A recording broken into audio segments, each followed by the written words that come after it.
nalalapit na campaign period para sa eleksyon 2013, tiyak na kanya-kanyang pakulo na naman ang mga kandidato para mahuli ang kilitin ng publiko. Kung noong nakarang eleksyon po, pagkuha ng mga artista ang patok bilang endorser ng mga politiko, ngayon naman daw paggamit ng social networking sites ang mauuso. Balita hatid ni Leigh Alves.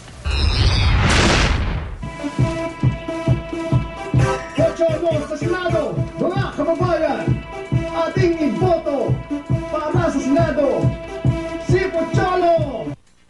Ngayong kampanya para sa eleksyon 2013, tiyak daw na makikigangnam ang maraming kandidato. Asahan na raw ang mga campaign jingle na katunog ng sikat na Oppa Gangnam Style ng Korean artist na si Psy.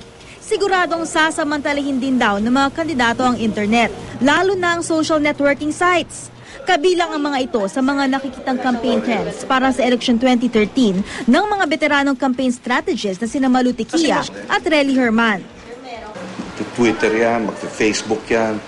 Noon, umaasa sila sa media para marating ang kanilang mensahe sa mga botante. With the advent of new gadgets, of new technology, nag-iba na ang labanan ngayon . Asahan na rin daw ang mga text blast.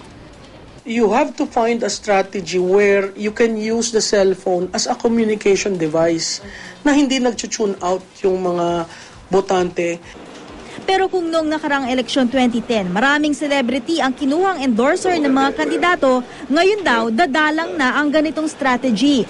Nakita naman natin noong itong nakaraang mga halalan, hindi naman garantiya, hindi naman 100% sure na ang isang kandidatong inendorso ng isang kilala o popular na tao from the entertainment industry ay tiyak na mananalo.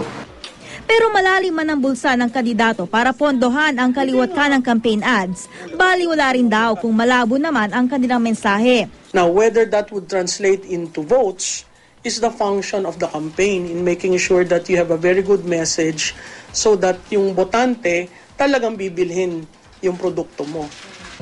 Sa mga nakalipas na dekada, masasabing mas matalino na raw ang mga botante ngayon. Hindi na basta-basta nabobola ng mabulaklak na salita. Sa halip, mas mapanuri na raw. Pag sinabi mong totoo kang tumulong sa tao in terms of trabaho, tinitingnan ng tao, ilan na ba ang napapunta mo sa trabaho? Ano ba talagang trabaho yan? So, they go back to the record. So, sa tingin ko, itong election na ito, maraming fact-checking na mangyayari. At parati mang nakikita ang mga kandidato sa telebisyon o sa internet, mahalaga pa rin daw sa mga botante na personal na makita at marinig ang mga humihingi ng kanilang tiwala. Kinakailangan makita sila .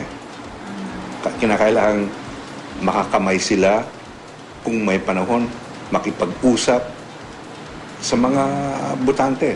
Leigh Alves, GMA News.